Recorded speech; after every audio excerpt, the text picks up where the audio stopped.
And now we reach the unfortunate part of the book where Frankenstein's monster reveals that all these experiences have sort of turned him into a cringe fail incel. Because what else would resolve violent impulses and loneliness but forcing your creator to make you a wife? I get he's sad, and until William, he didn't deserve any of this. But that a wife is not the solution.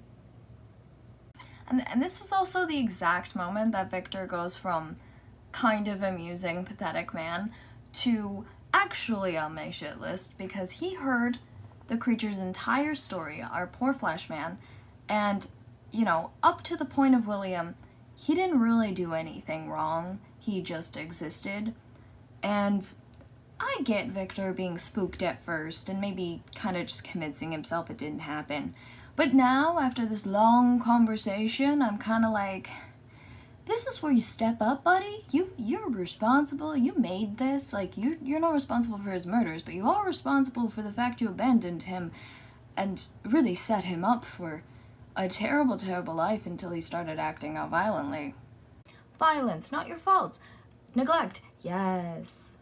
But then Victor goes on calling him a fiend and a monster, and then agrees to make him a companion monster wife. I didn't mention it, but I slid into chapter 17 territory. There's this line that like drives me crazy. Mary Shelley wrote, "This passion is detrimental of me because you do not reflect that you are the cause of its excess." Victor spends so much time blaming himself for the murders that his creation causes, but very little time being like, yeah, I'm the reason he feels like nobody could ever love him and neglect him, even though I'm the only person who knows why he's like this.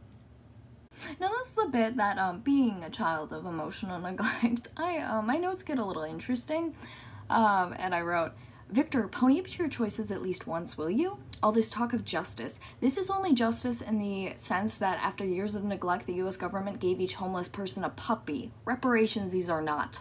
So yeah, to no one's surprise, I don't think this whole wife thing's gonna go well.